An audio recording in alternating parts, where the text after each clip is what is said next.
In today's video, I'm going to show you an exercise I just developed to help me practice jazz drum solos. In particular, one very specific type of jazz drum solo. It's something I've gotten maybe more questions about than anything else that I haven't already covered. And there's a very specific reason for that, you guys. I didn't feel like I was ready.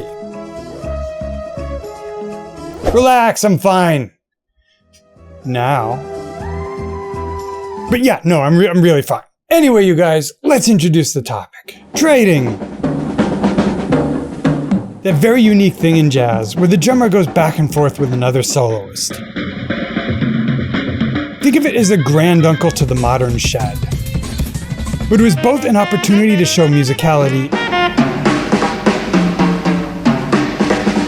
and also a little bit of flex. Jazz drummers of old were showmen.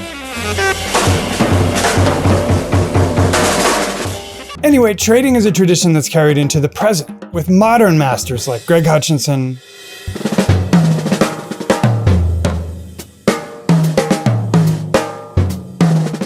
Bill Stewart,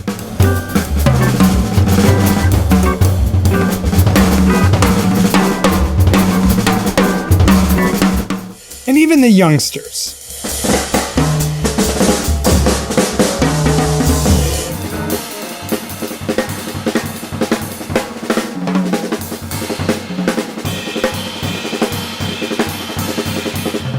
And like it or not, this is something you need to be able to do if you're playing jazz drums. And it's something I just recently started working on again, because I'd spend a lot of energy on big kit types of improv. Like possibly floss, but possibly not. Can you confirm or deny that?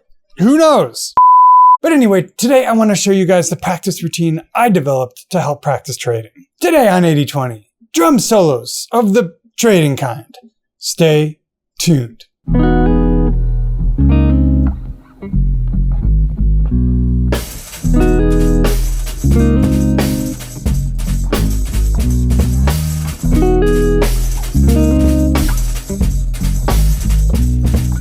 For starters, what this is not. This is not a lick lesson. But fear not, I'll link to another specific lick lesson I did with a bunch of jazz idioms that'll help you get within the ballpark. But I think today's topic is even more important, because it's easy to find licks or transcriptions online. And you can listen to thousands of the best solos on YouTube for free. But what are you supposed to do to get them into your playing? So today's topic is on that. I should also say before we start, if you want a completely free outline of all the exercises I talk about in today's video, you can get that for free, I said that already, by clicking the link below the player. Shall we begin? First and foremost, I choose a tempo I like that's easy for me, and I play in 4. I'll start by just playing time for a few minutes. That helps get my ride cymbal feeling good and my touch dialed in. Think of that as your warm-up.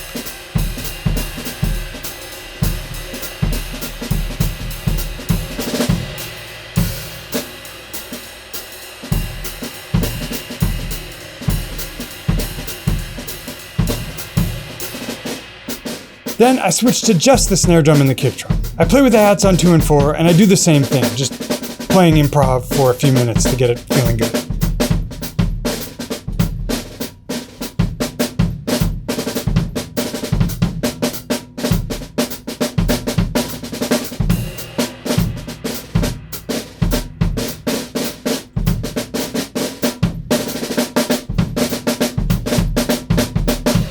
And as I said, if you'd like some specific vocabulary, watch my jazz licks lesson after this one.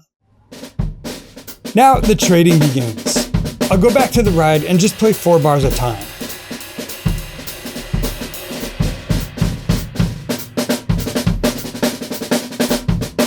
Then I come over and do what I just did on the snare only for 4 bars.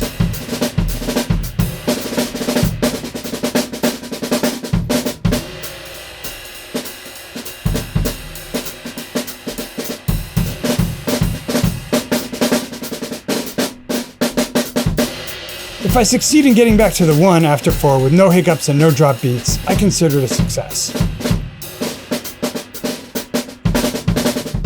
What's going on in my head? For this type of thing, I'm either trying to drill some super specific lick, or I'm going the total opposite way. Get my brain out of the way, pure improv only, just whatever comes to mind. You might also wonder what I'm doing with the metronome. I do recommend practicing this with the metronome, but don't tie yourself in knots. If trying to keep time is going to interfere, get comfortable first and then turn on the metronome. If you're a beginner, you can practice with it on quarter notes.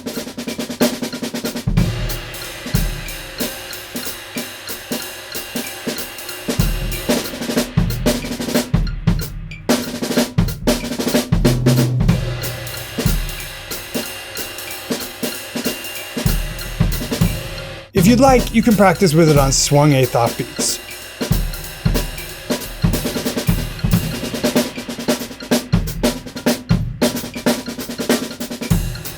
Or on every fourth eighth.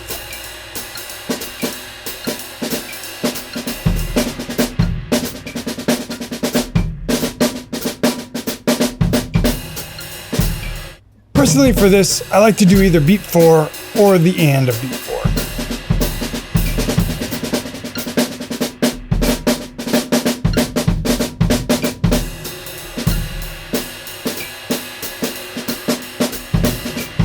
Anyway, we were playing things on the snare drum. Fun things. I'd keep doing this until basically I'm thinking less. It's okay if I repeat myself because then that boredom inspires me to switch things up. In reality, this often looks like 5 to 10 minutes. Then I incorporate the floor tom. Same drill.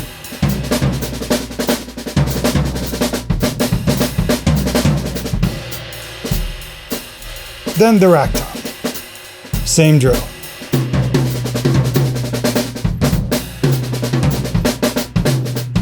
Then I go back over and do it all again, this time playing the hats wherever I want.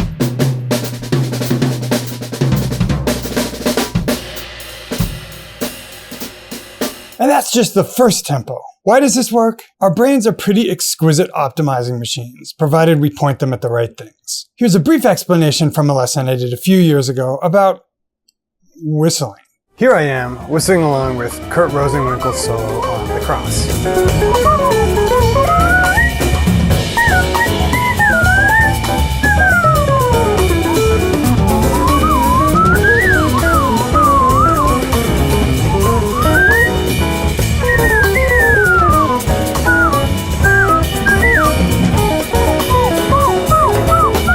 How did I do it? The answer is going to seem mundane, but I promise I'm going somewhere with this. First, I'd copy the whole solo into GarageBand. Then, I'd make a loop of the first part of the solo I hadn't learned yet. When I'd practiced that loop enough to learn it, I moved on. Each time I began a new loop, I whistled the entirety of the solo up to that point, relying on the recency of the new loop to keep it ingrained, and the repetition of the material leading up to that to keep it from dropping out. Got it? Okay, and I'll just leave that there because maybe my storytelling has gotten a little more efficient since then. But the long and short of it is, if I want to teach you to do something, I can tell you specifically step by step. First, start out with some press rolls. Make sure to incorporate some flams on the offbeats. Next, switch to triplets. Next, switch to sixteenths. Pretty ridiculous, right? Or I could just build you a training simulation. Play 4 bars on the snare and kick, then end on the one of the following phrase.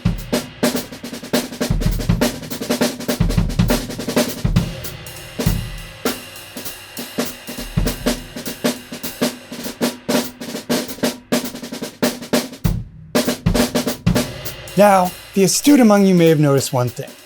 You could learn Rosenwinkel's solo by studying the transcription, but that's because it's already been played and you know in advance every note you're going to have to play. With improvisation, it's impossible to write down in advance everything you might play for a drum solo.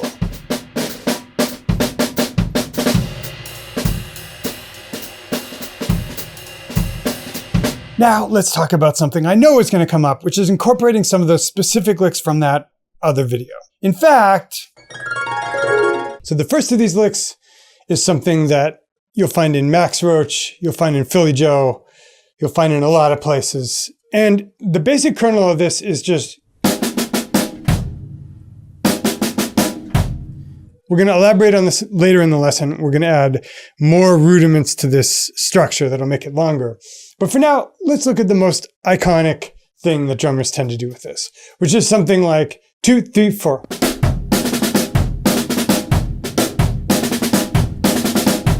So now we have a constraint. Trade 4s with ourselves, but incorporate that lick. But how? Same thing, training runs. First instruction, play that verbatim lick, then play 2 bars of something else.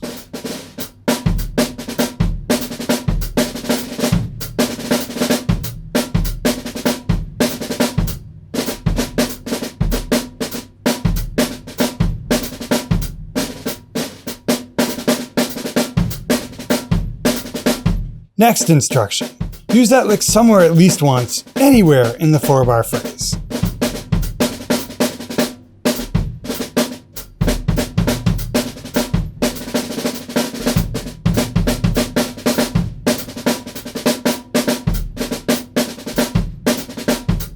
If we wanted to take this further, we could say, now trade 4s with yourself, and incorporate the lick somewhere in the trade.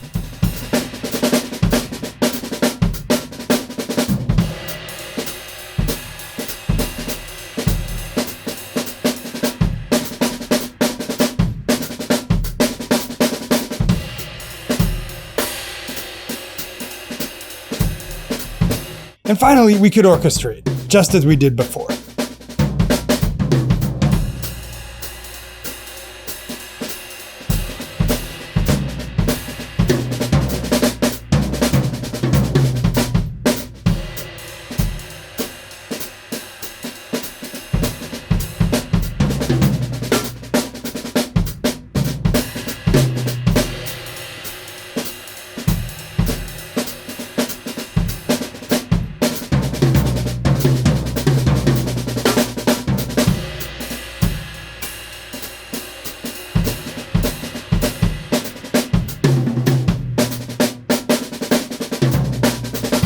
Okay, are you guys ready to talk about the tempo ladder? This is optional and probably for people on the more advanced side.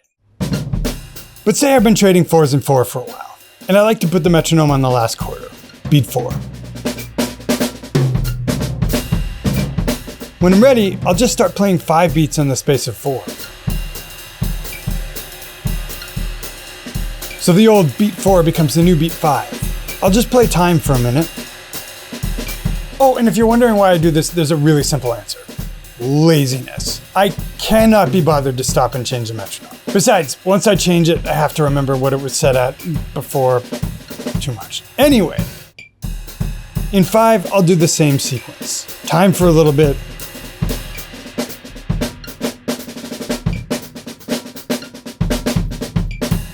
Then straight into 4s, on the snare first.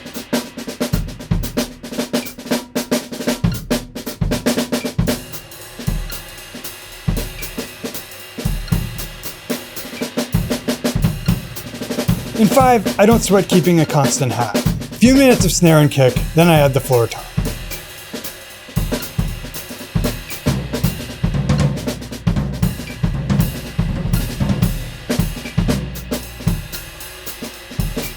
A few more minutes of that, then I add the rack tom.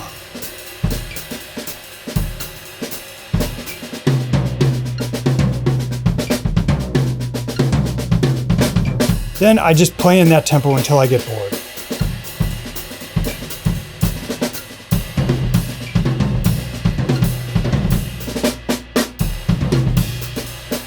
Then, you guessed it, modulate to 6 in the space of 5. Beat 6 becomes the new beat 5. Whole sequence over again.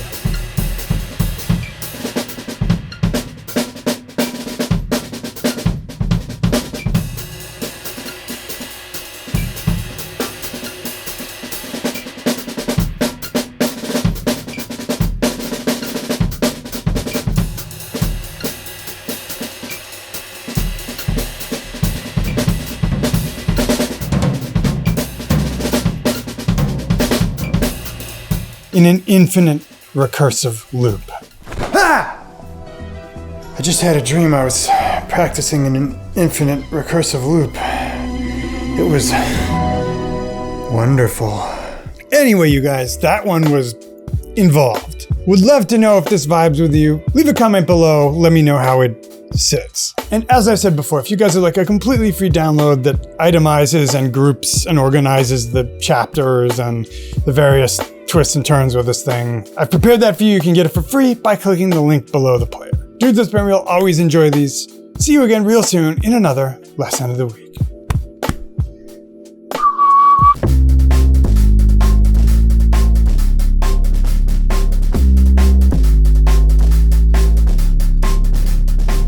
Okay, I think that'll do for demo 1. I have to restart the cameras, but I do this for you, sir, so that you don't have to call through an entire single video to find your footage. Oh, except we have demo 1 continued.